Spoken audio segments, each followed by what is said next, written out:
Fala, criatura! Seja muito bem-vindo, seja muito bem-vinda ao meu podcast. Esse é o primeiro episódio de uma série de podcasts. Para você que não me conhece, meu nome é Adriana Karkoff, eu sou policial, servidora pública federal, e hoje eu estou aqui com um convidado muito especial, que é o meu pai, que vai inaugurar com a gente aí essa série de vídeos. Seja muito bem-vindo, pai, a esse podcast. Obrigado.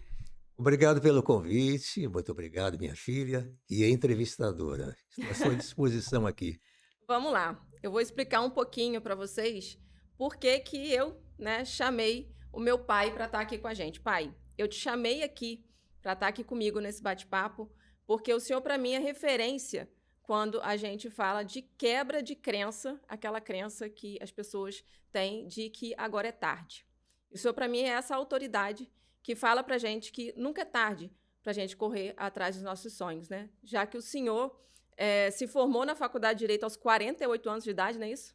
Isso. Eu fui na sua formatura já grande, já moça, e vi também o senhor entrando no seu primeiro cargo público, quando o senhor passou no primeiro concurso público e o único concurso que fez aos 61 anos de idade.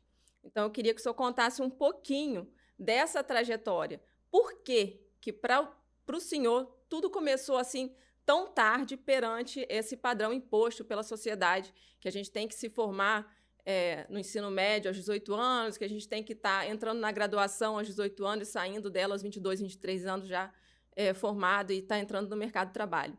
Por que para o senhor foi tudo tão tarde assim? Qual é essa história por trás disso? Nós temos que quebrar esses paradigmas de que eu não sou capaz, eu não vou conseguir. Então, isso na minha cabeça durante toda.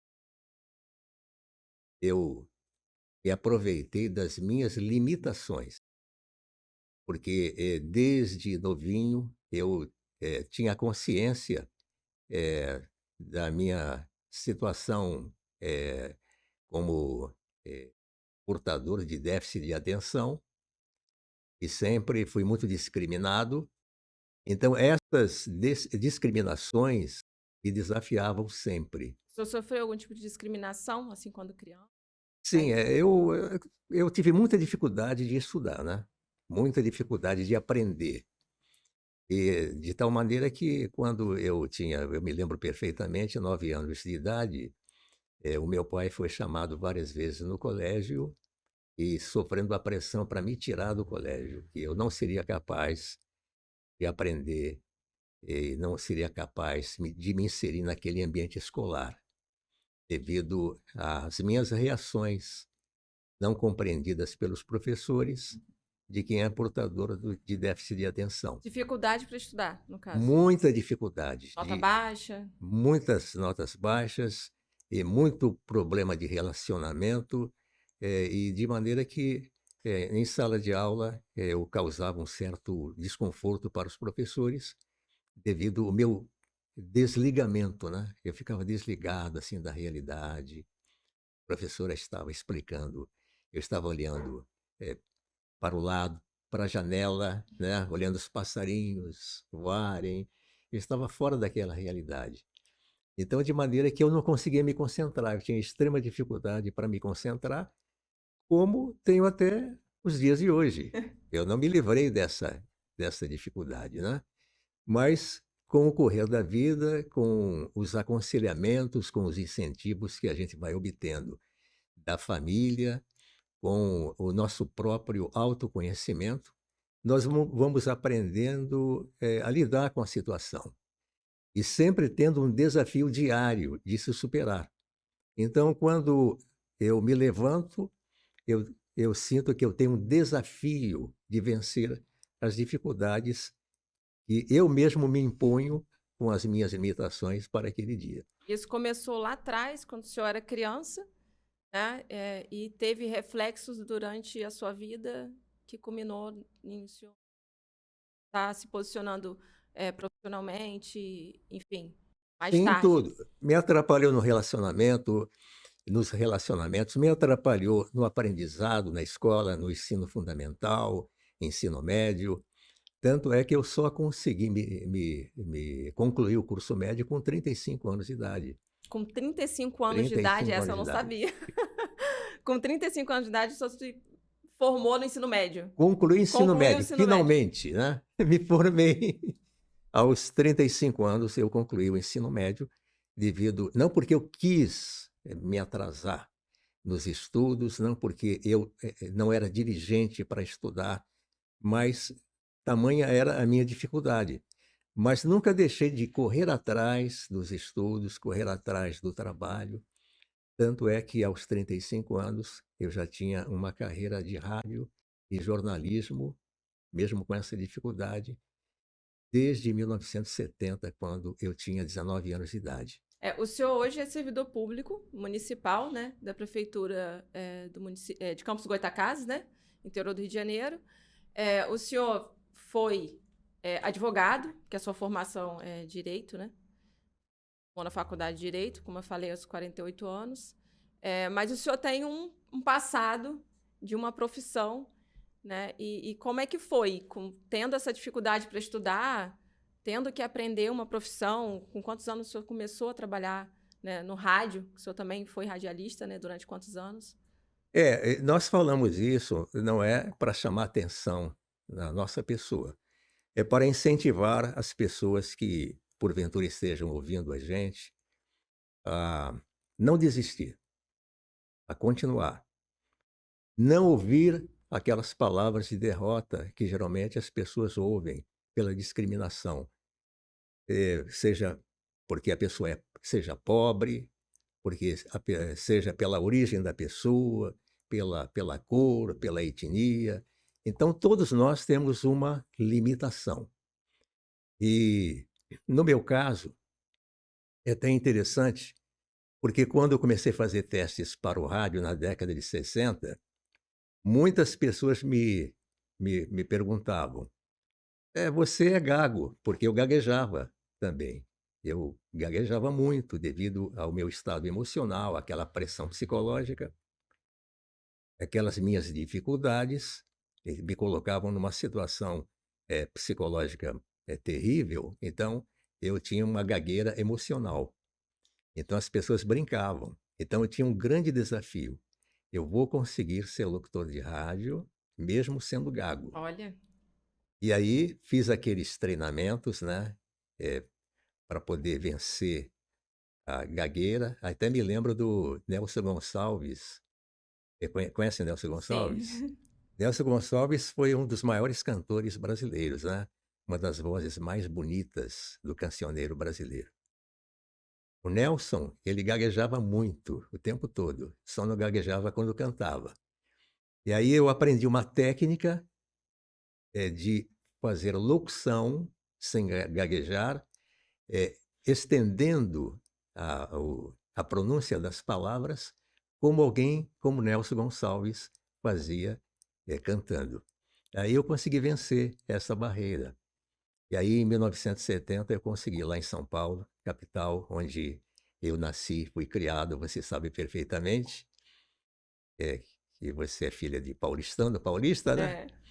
Aí eu consegui, em 1970, passar no meu primeiro teste para locutor na Rádio Metropolitana Paulista de Mogi das Cruzes, que é uma cidade situada na Grande São Paulo. Isso com quantos anos? Com 19 anos. Novinho. E gago, com déficit de atenção, tinha que improvisar ao microfone fazendo programas, e quem tem déficit de atenção tem dificuldade de improvisar. Tudo isso você vai vencendo. Então, a pessoa que tem o mesmo problema, ela pode vencer. Ela pode fazer tudo que uma pessoa chamada normal faz. Consegue. Basta lutar, ter o pensamento em Deus, confiar em Deus, porque Deus faz todas as condições aqui na Terra o suficiente para você aproveitar e vencer.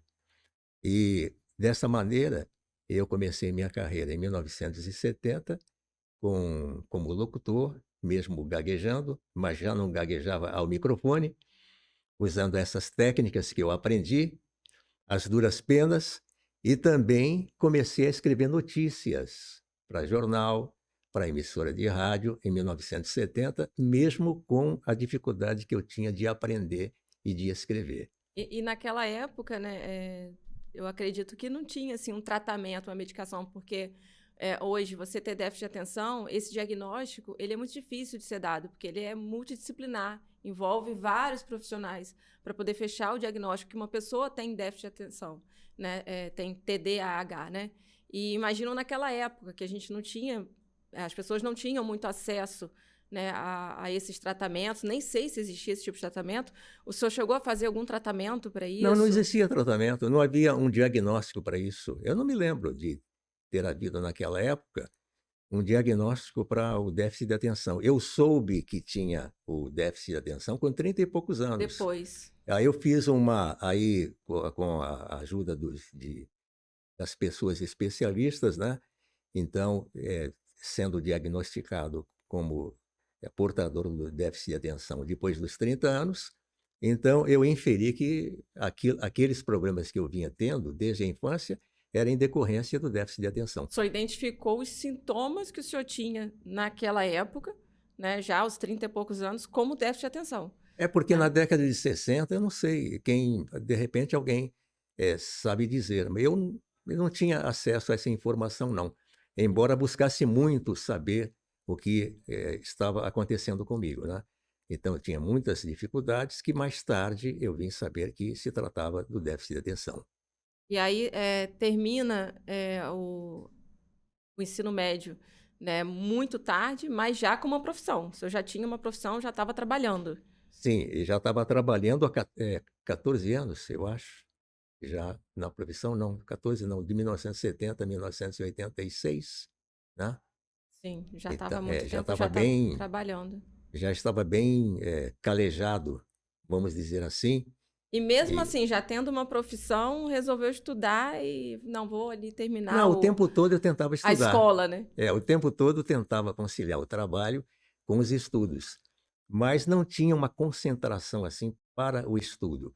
Ou eu estudava com aquela minha grande dificuldade e prejudicava a minha profissão, ou me concentrava mais na minha profissão e estudava mais ou menos. É por isso que eu retardei muito em concluir o curso médio. É, porque é muito difícil, né, a gente conseguir conciliar trabalho, né, com estudo. Imagino que um trabalho de rádio, que é um trabalho que talvez fosse um trabalho muitas vezes noturno, né, onde se o senhor poderia ali ter perdido horas de sono. Sono é importante para quem quer estudar, né, principalmente para quem tem déficit de atenção, né, precisa dormir bem para poder render melhor nos estudos. E aí tem essa grande dificuldade que todo mundo tem, né? Trabalhar, conciliar trabalho com estudo, mas só estava ali, só estava empenhado em cumprir aquela missão, né? Não sei se na época, hoje a gente tem essa pressão, né? Todo mundo tem que terminar o ensino médio, tem que entrar numa faculdade, a gente tem essa pressão social. Eu não sei como era na época, mas como era para o senhor, no seu íntimo. O senhor sentia essa pressão? Não, eu preciso estudar, ou foi uma questão assim, vou me desafiar a terminar o ensino médio mesmo com toda a dificuldade? Eu sentia necessidade de terminar o ensino médio, fazer uma faculdade. Eu tinha essa noção de que era o estudo que iria resgatar a minha condição econômico-financeira, ia me dar uma estabilidade, ia poder dar uma condição melhor para a minha família. Tudo isso eu sabia e perseguia. Mas a pressão no rádio era muito intensa. Você tinha que dar o seu melhor durante muitas horas. Não era uma questão de você fazer algumas horinhas e sair. Você ficava o tempo todo envolvido no trabalho de radialista, locutor e jornalista, e o seu patrão era o Ibope, né? Então, se você não desse Ibope, você era dispensado. Então, aquela pressão muito grande. Tinha que dar resultado. Tinha que dar resultado. Você tinha que dar Ibope. Era Ibope antigamente. Hoje em dia, não, Ibope parece estar meio fracassado, né? Mas o Ibope, naquela época, era o medidor da sua audiência. O patrão falava assim, olha, você vai fazer horário aí de 14 às 16 horas, você vai trazer algumas reportagens aqui para a emissora, mas se você não der audiência, temos que substituí-lo. Aí como é que você tem cabeça para estudar? Mas esta consciência de que eu tinha a responsabilidade de voltar aos estudos, me formar, mesmo com a minha deficiência, eu sempre tive essa responsabilidade e consegui. E Sim. qualquer pessoa pode conseguir. Sim, eu também acredito muito nisso. Eu acredito que, assim, tem gente, eu lido com várias pessoas hoje nas redes sociais, né? Converso com pessoas no direct ali do Instagram, troco mensagens, ouço muitas, leio e ouço muitas histórias também, porque as pessoas às vezes mandam áudio, né? E tem muitas pessoas que têm essa crença, assim, que falam para mim: Adriana, olha, eu tô terminando o meu ensino médio agora, aos 25 anos, porque eu engravidei, aí eu fui ter filho, casei, etc, para cuidar da casa. Eu converso muito com mulheres, né, então me comunico muito com mulheres e ouço muito essas histórias. Será que dá tempo ainda de eu começar uma faculdade?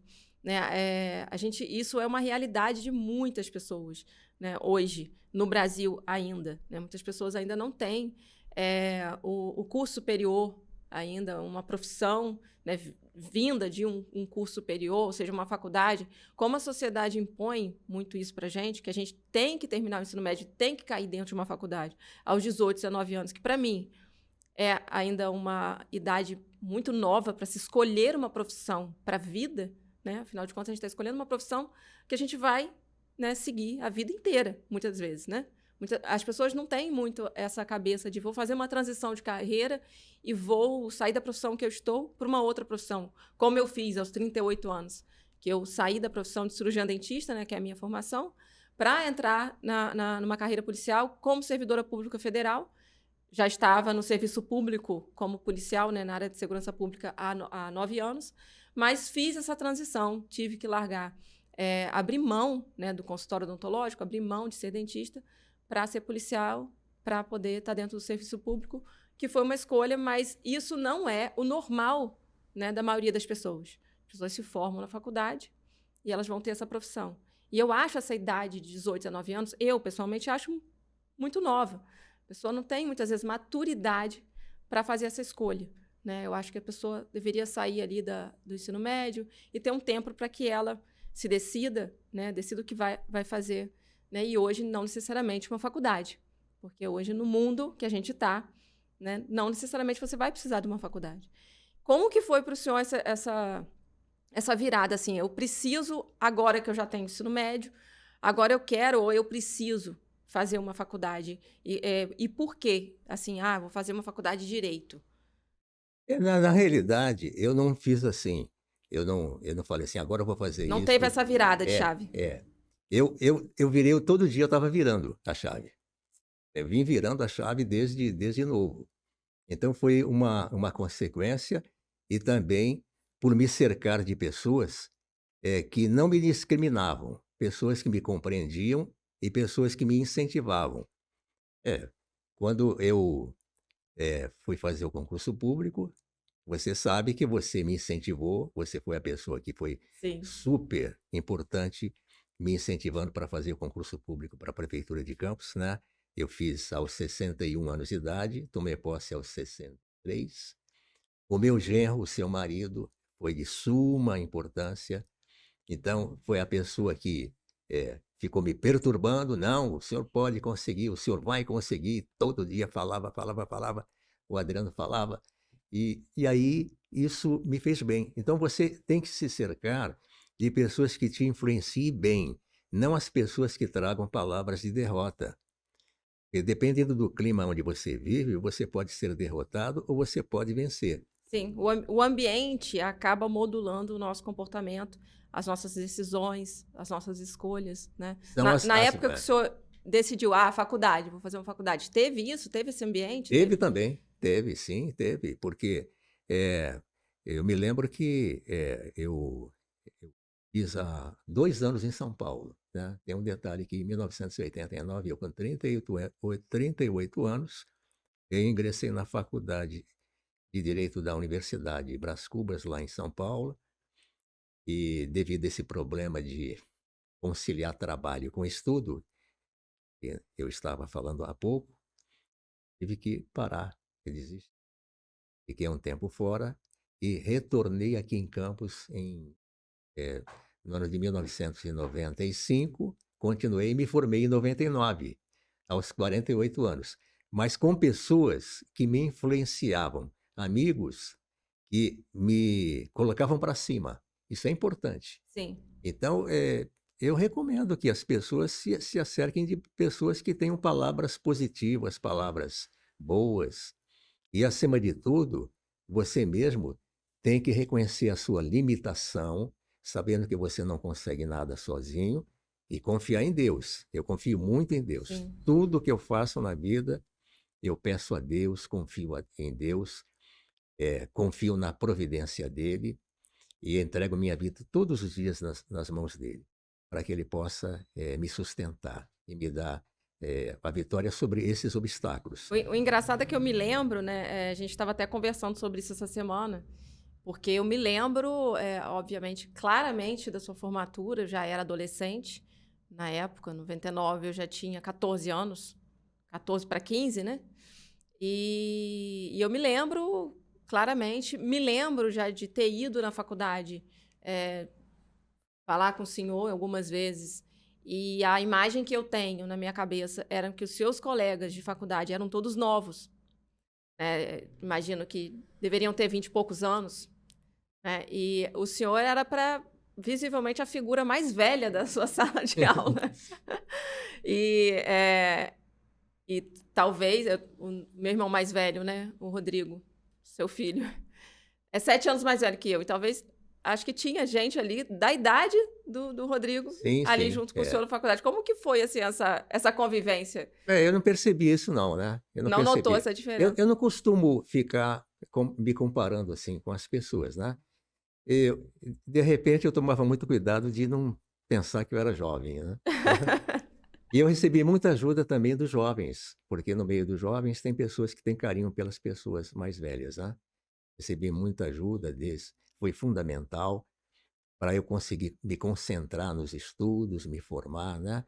E E ainda não é tão velho assim, né? Eu tenho 38 anos, então a gente está falando assim como se eu me formasse daqui 10 anos. sim, Ou seja, eu ainda vou entrar na faculdade daqui a 5 e vou me formar daqui a 10 anos, uma faculdade de Direito, né? Nesse exemplo de anos que se leva dentro de uma faculdade de Direito. Mas em comparação com pessoas de 20, 21, 22 anos, é bem discrepante, né? Eu, quando me formei na faculdade de odonto, aos quase 30 anos, tinham pessoas na minha turma que eram mais velhas. A gente tinha um casal, inclusive, casados, que já deviam estar aí com os seus 50 e poucos anos, né? E a gente via, era gritante essa diferença de idade, mas realmente eles também tinham essa sensação de que eles não eram diferentes da gente, né? De mim nem tanto, né? Porque a gente... a diferença de idade já não era tão grande, mas de pessoas que entraram com a gente na faculdade aos 18. Meninos recém-saídos do ensino médio, dentro de uma faculdade de odonto, né, junto com um casal que já tinha 40 e tantos anos, que se formaram com 50 e alguma coisa.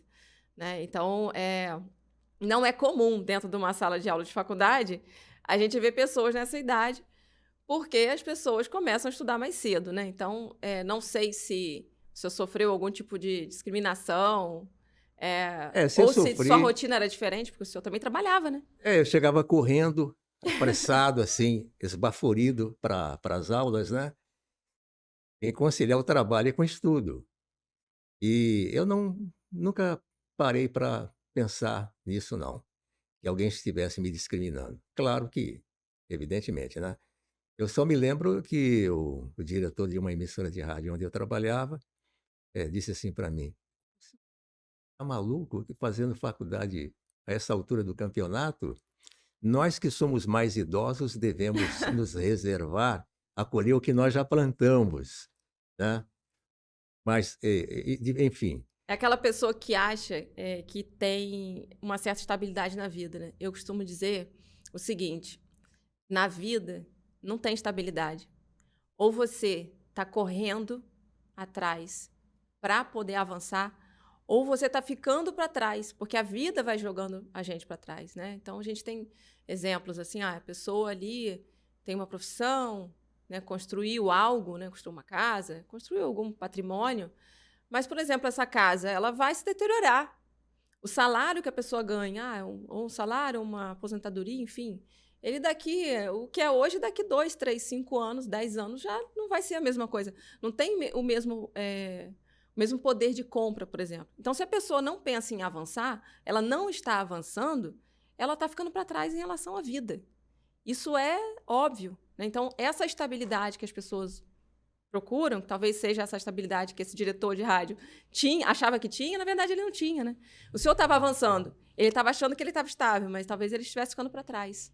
Aí, independente da pessoa ter alguma deficiência ou se é uma pessoa, entre aspas, normal ou tem alguma deficiência, a pessoa sempre deve buscar se inovar, sempre se renovar, sempre buscar avançar, né? Sair da zona de conforto. O grande problema, o maior inimigo da pessoa, porque cada um colhe aquilo que planta, né? Sim. Então a vida é a arte de plantar e colher. Então você só vai colher aquilo que você já plantou. Se você planta ruim, vai colher coisa ruim, não vai colher outra coisa. De maneira que todo dia você tem que plantar, independente se você tem déficit de atenção ou se você tem que avançar, você tem que lutar. A vida não é uma quimera, né? E essa história da É. quimera é engraçada, né? Porque essa frase eu sempre ouvi do senhor, né? Acho que para quem não sabe, um pouco me conhece, mas não sabe a fundo da minha história, eu fui uma adolescente horrível. Não, não, Horrível. não. E dessas vezes que eu me lembro de ter ido à faculdade te encontrar, foi com a minha mãe me levando à faculdade para reclamar com o senhor alguma coisa sobre mim. Bela lembrança, hein? É. E eu lembro que durante a minha adolescência, o senhor sempre falou isso para mim. Minha filha, a vida não é uma quimera. Minha filha, a vida não é uma quimera. Sempre, essa frase sempre me acompanhou enquanto o senhor esteve conversando comigo. O senhor sempre falava essa frase. Eu nunca busquei o significado dessa palavra. E o mais incrível, quando eu fui fazer o meu primeiro concurso, que foi da SEAP Rio, em 2012, no texto de português, a primeira questão era a seguinte, era para dizer o significado da palavra quimera. E eu olhei e falei assim, por que eu nunca busquei o significado dessa palavra? Porque talvez na época lá, adolescente, obviamente não era uma boa adolescente, né? Dentro dos padrões normais. Para mim não me interessava. Acho que o senhor estava falando que a vida não era quimera, estava entrando num ouvido e saindo no outro, na verdade, né? Então eu nunca busquei o significado. E quando eu olho na prova, no primeiro concurso que eu fui fazer, ou seja, eu já estava ali buscando ser uma pessoa, alguém na sociedade, né? Porque eu praticamente não era ninguém. E aí eu olho e tá lá o significado dessa palavra que eu nunca busquei saber Bom, o que é. Explica aí pra gente aí. mas tem que explicar que você não foi essa adolescente também que talvez o pessoal deve estar pensando aí, né? Ah, mas eu não gostava de É. estudar. Não, você foi uma belíssima adolescente. Vamos deixar assim. Muito querida, muito amada pelo seu pai, viu? Mas a vida não é uma quimera. O que é quimera? Quimera é aquela figura da mitologia, né, grega, em que as pernas de um bicho são de um bicho, o rabo de outro, a cabeça, quer dizer, é uma coisa que não existe. Um sonho, uma É. ilusão. Então, aquela pessoa que tem um sonho, mas um sonho quimérico, né? Aquele sonho que sem pé, sem cabeça. Então, para essa pessoa, a gente diz assim: a vida não é uma quimera. Então, você tem que buscar realizar seu sonho, é claro, dentro de uns parâmetros, de uns valores que você sabe, porque o papai e a mamãe ensinam aqueles valores. Não buscar em coisas malucas, coisas que não vão te levar a nada. Então é por isso que eu sempre falava: olha, minha filha, a vida não é uma quimera, não. Você só consegue vencer trabalhando e estudando. Você quer resgatar a sua família de uma situação miserável, você tem que romper aquele ciclo de miséria, aquele ciclo de pobreza, aquele ciclo de dificuldade. Você não pode ficar naquele círculo vicioso. Você tem que romper isso. E você rompe através de quê? Do trabalho e do estudo. E muitas vezes só o trabalho não resolve, não. Você tem que estudar. A palavra mágica, que não existe palavra mágica, porque isso é quimera, a solução é o estudo. Você se dedicar ao estudo, por mais dificuldade que você tenha. Não dê ouvidos aos franco-atiradores, aos corneteiros, vá em frente, saia das más influências, não tente levar uma vida buscando a felicidade pelo prazer. A maior derrota da pessoa é quando ela quer viver tendo prazer. Esse prazer é falso. O verdadeiro prazer é aquilo que você tem no seu dia a dia de grande dificuldade e que você consegue romper aquela barreira. Você tem aquela satisfação. Aí vem o próximo problema para você vencer, aí você tem novamente aquele prazer de vencer aquela situação. Esse exatamente era o discurso que eu ouvia, né? Quando eu falo assim, um adolescente ruim, né? Explicando um pouco, não ligava muito para estudar, né? Enfim, quando saí do ensino médio, eu não sabia direito o que ia fazer, que faculdade iria fazer. Então, era uma pessoa que não ligava muito para o estudo, né? Embora não tivesse dificuldade nenhuma para estudar na escola, mas também não era aquela aluna ali aplicada, nota 10. Enfim, os impasses com a minha mãe era justamente por conta disso. E daí, quando ela me levava na faculdade, eu lembro que ela me dizia assim, olha, seu pai tá ralando na faculdade, tá estudando. Né? Para quem não sabe, vocês são separados desde que eu era bem pequenininha. Né? Então, filha de pais separados, mas vocês tinham que lidar juntos ali com essas situações que apareciam dos filhos. Né?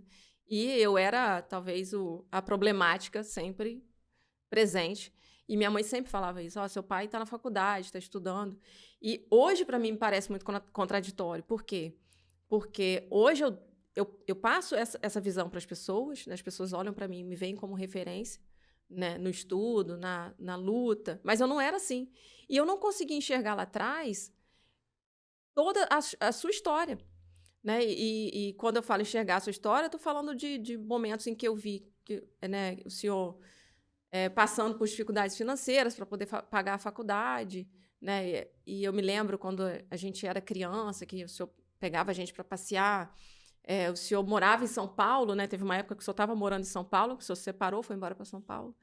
E eu me lembro quando o senhor vinha, trazia presentes e tudo mais. E depois, quando o senhor veio morar na cidade, na nossa cidade, tudo mudou. Esse cenário mudou, né? Por quê?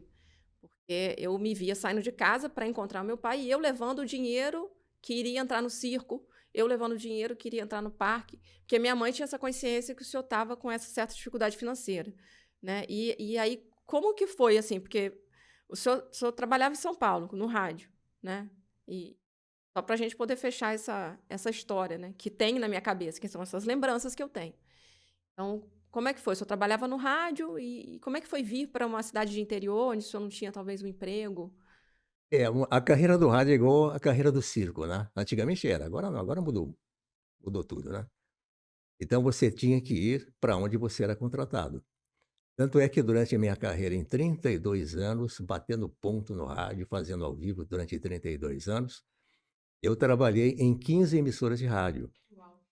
E eu me lembro que eu tive um coordenador lá no começo, quando eu estava aprendendo a ser locutor, ele me, como é que é? Ele me impunha o bullying, né? Ele fazia bullying pelo fato de eu ter as dificuldades que eu já falei e não cria muito na minha possibilidade de vencer na carreira.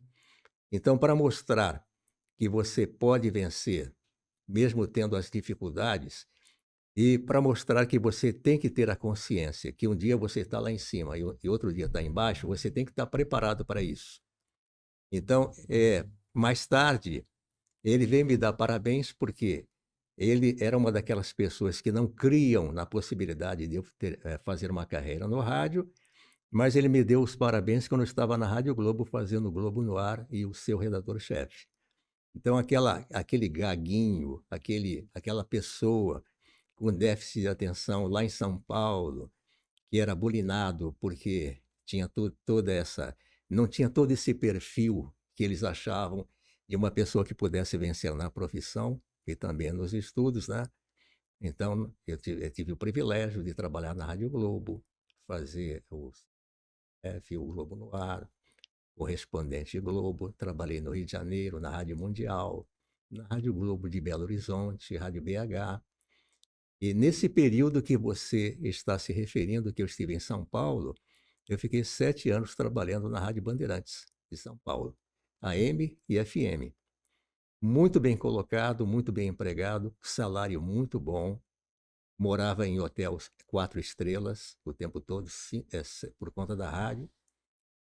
E alimentação por conta da rádio, fui muito bem tratado, vivia como realmente uma estrela, em termos de ser um locutor de destaque em horário nobre na Rádio Bandeirantes de São Paulo, capital. Mas eu senti uma grande dificuldade de lidar com esse distanciamento que eu tinha dos meus filhos, meus 3 filhos. Porque quando eu me casei aqui em Campos, estava trabalhando na Rádio Campos Difusora, quando me casei, conheci sua mãe, e era locutor de destaque aqui no interior, né? Eu vim para Campos em 1975 a convite do Alair Ferreira, que foi um deputado muito destacado aqui em Campos, Uhum. e com ele eu trabalhei como diretor artístico da Rádio Cultura, da Rádio Jornal Fluminense e da Rádio 89 FM. E fui chamado para organizar a equipe para inaugurar a TV Norte Fluminense. Essa televisão que nós temos aqui em Campos, né, que hoje é da Record, Aham. deve-se ao deputado Alair Ferreira. Então, eu estou dizendo isso para aquelas pessoas que acham que vão começar uma profissão cheio de deficiência, sendo zombado, sendo desanimado, prossigam nos seus sonhos, vão em frente. Eu consegui ter sucesso na minha carreira e teve um período que houve uma queda muito grande, que eu tive que deixar a rede Bandeirantes de rádio e televisão lá em São Paulo, porque o meu sonho, eu queria realizar esse meu sonho, de me dedicar com mais intensidade aos meus filhos. Você era pré-adolescente, né? Quando eu voltei, Era criança, eu acho. era criança. Eu dei um pontapé naquela minha carreira lá em São Paulo, né? Então, o senhor Mas, largou uma carreira para poder vir atrás dos filhos. sim, porque eu queria, dizia eu quero passar fome, mas ao lado dos meus filhos. E eu lembro que o senhor passou bastante fome.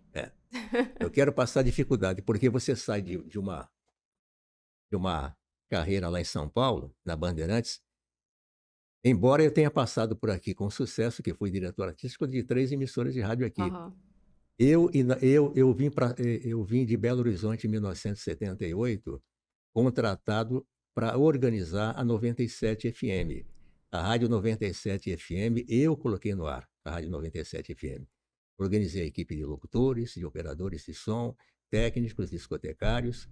Fui designado especialmente para colocar no ar essa emissora, que era 104 FM, hoje a 97 Mas aí, FM. se for comparar o salário e a vida que o senhor tinha numa capital, né? Ou seja, numa região metropolitana, é totalmente diferente do interior do Mas Rio de quando eu Janeiro, né? voltei, já estava no ostracismo em relação a Campos, né? Sim. Quer Aí dizer, veio o pessoal esquece. vieram essas dificuldades. Aí veio essa dificuldade, o desemprego. Fiquei 3 anos desempregado aqui, tentando fazer bicos, tal. Tive que criar um jornalzinho chamado Gazeta Gospel. Eu corretava publicidade do comércio para tirar o meu salário. Era insuficiente para pagar a faculdade de Direito, né? E por mais que eu recebesse algumas ajudas de amigos, né? Quer dizer, eu fiz a faculdade de Direito com muita dificuldade. Muita dificuldade Porque, financeira. Eu me lembro, assim, que o senhor morava numa pensão próximo da faculdade, e daí eu me lembro que a gente ia lá e tinha pouca comida, e o senhor, né, depois o senhor veio me contar que muitas vezes o senhor foi para a faculdade com fome, saía da faculdade com fome, dormia com fome para enfrentar outro dia. é, E hoje isso é história, né? E eu acredito que muita gente passa por isso hoje em dia também, né? Isso dá uma esperança para quem está ouvindo agora, fala assim, não, eu posso conseguir, né? Eu estou vivendo essa escassez agora, mas eu posso conseguir também. E daí o senhor se forma na faculdade de Direito, já aos 48 anos. O senhor fez uma outra graduação também, né? Que foi Teologia. E o senhor passou no concurso público aos 61 anos. Foi antes ou depois da teologia? Não, foi depois. Foi depois. Eu me formei em Direito em 99, aqui em Campos, né, na FDC, e comecei de imediato a exercer a profissão de advogado. Em 2002, eu era em 2002, eu tive que optar. Foi quando eu resolvi deixar de fazer o rádio ao vivo. Eu trabalhava na Rádio Record, Uhum. né, na produção lá dos programas, das gravações. Eu tive que deixar porque já estava me atrapalhando no exercício da advocacia, em 2002. Mais uma escolha difícil que o senhor teve que fazer. Foi. E aos 32 anos de carreira no rádio, com Largar esses uma altos e baixos que eu Mas que eu falei. largar um salário fixo, que querendo ou não, o senhor tinha seu salário fixo, e correr atrás de uma profissão que hoje tem, amanhã não tem, né. Exatamente. Aí em 2004, quando eu deveria ficar, assim, me dedicando ao quem tem déficit de atenção tem esse problema, né, ele não consegue ficar parado numa coisa só. E eu entrei no curso, no Seminário Teológico, Batista. Se formou com quantos anos lá? Fiz 5 anos de seminário batista, aqui da faculdade FABERJ, né, e me formei em 2009. E na época do concurso, né, só para contextualizar, eu estava foi 2012, né, eu estava estudando pra prova da Polícia Penal do Rio de Janeiro, antiga SEAP, né, Secretaria de Estado de Administração Penitenciária. Foi uma oportunidade que surgiu para mim, eu fazia faculdade. O senhor morava com a gente, na nossa casa, a gente morava junto, né. E eu me lembro que quando o Adriano trouxe essa proposta para o senhor: "Ah, faz, seu Paulo, o concurso, né, abrir tá com a inscrição aberta, por que que o senhor não tenta?". E eu me lembro que o senhor falou 2 coisas, então o senhor teve, assim, 2 esquivas. A primeira, esquiva foi, "Não, acho que não vai dar para mim, né, já tem gente que deve estar estudando há muito tempo", né, que é uma crença, né, isso é uma crença. E a outra esquiva foi porque na época eu estava estudando para o concurso, a Ellen, a minha filha mais velha, era bem pequenininha, o senhor me ajudava com ela, né, então você falava assim: "Ah, se você está estudando e se eu for estudar, quem é que vai, olhar a Ellen, né?". E eu falei assim: "Não, pai, a gente vai dar um jeito, né, vamos estudar todo mundo". Então eu passei no concurso público, o senhor também passou no seu concurso público. Passei, Foi uma passei. surpresa para o senhor ter passado, assim? Foi porque eu estudei só uma semana, né. Uma semana. Eu fui protelando, protelando, protelando, você foi me incentivando, Foi. Adriano foi me incentivando, foi brigando comigo: "Não, o senhor tem que fazer". Aí, daqui a pouco, o Rodrigo, seu irmão, meu filho mais velho: "É, papai, o senhor tem que fazer esse concurso mesmo.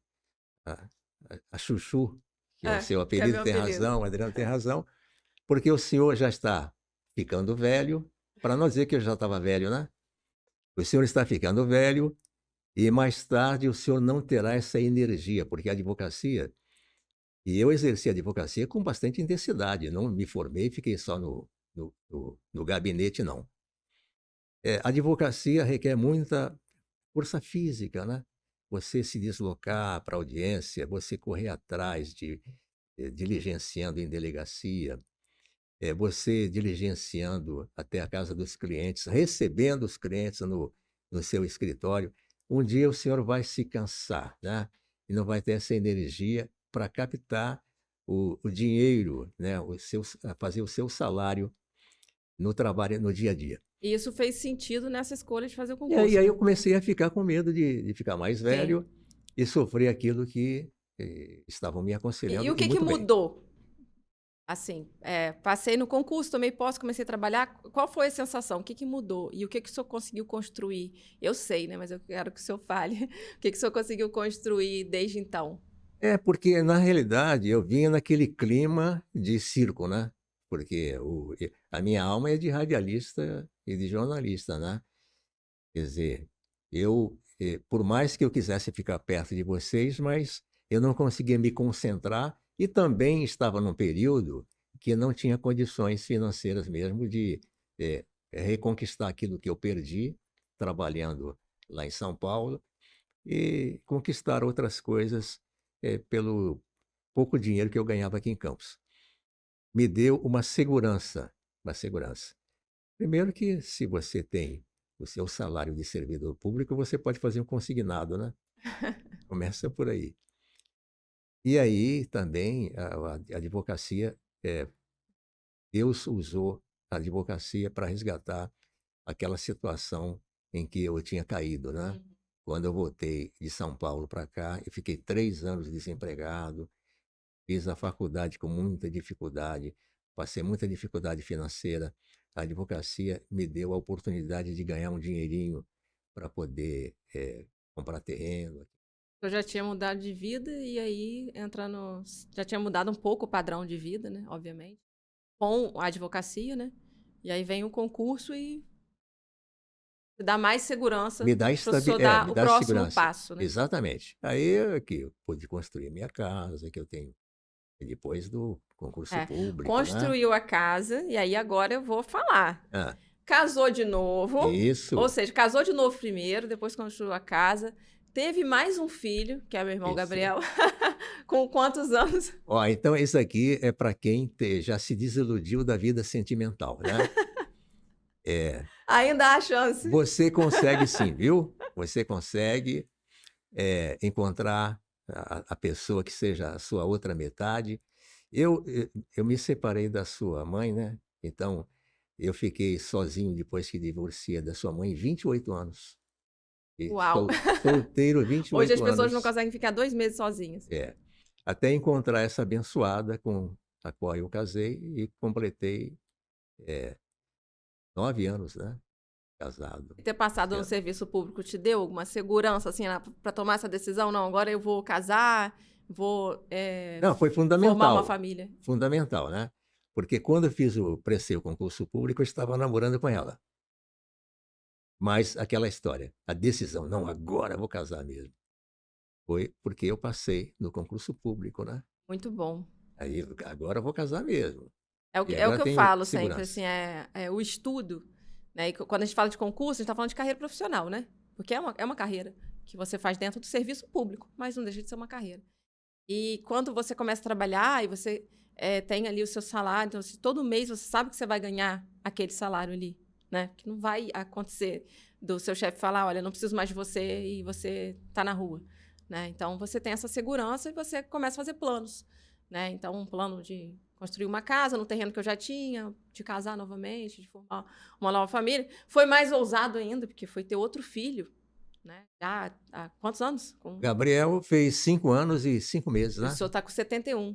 71. 71. Vou fazer 72 daqui 3 meses. Então é o que eu falei lá atrás, quando a gente começou, assim. O senhor, para mim, é um exemplo de que não é tarde para nada, né? E o senhor Não, parou? absolutamente. Não, não, eu tenho outros O senhor está com planos. planos ainda? Eu tenho alguns sonhos ainda que eu não realizei. Muito bom. Irei realizar. Muito bom. Então, o senhor, para mim, é um grande exemplo. Queria te falar isso agora aqui, né? Para todo mundo ouvir. O senhor já sabe disso, né? Foi um grande exemplo para mim, para que eu recuperasse também meu tempo perdido, né? Então, também me formei, entre aspas, tarde na faculdade, quase aos 30, né? E passei no meu primeiro concurso público também, quase aos 30 anos. Eu completei 30 anos, eu estava dentro da Polícia Penal do Rio, né? Já foi no primeiro ano que eu entrei. E passei agora no concurso da Polícia Rodoviária Federal aos 37 anos, né? Hoje eu estou com 38, vou fazer 1 ano já de Serviço Público Federal. De certa forma, o senhor me inspirou a Obrigado. não desistir. E também tenho outros planos, né? Porque enquanto a gente está vivendo, a gente tem que ter sonho, a gente tem que ter plano. Tudo parte de um ponto de decisão, né? De escolha. Então, eu decido hoje, né? E dessa decisão, eu começo a projetar o meu sonho e me movimentar para ir em direção a ele. Então, queria te agradecer por esse bate-papo aqui. Eu acho que vai virar muita gente mesmo, de verdade, porque tem muita gente hoje pensando, é tarde, eu tô velho para isso. E muita gente da minha idade, né? Que já encerrou, já pendurou a chuteira, né? Não deve pendurar a Não. chuteira. Quem sabe quando a gente vai partir para a eternidade é Deus.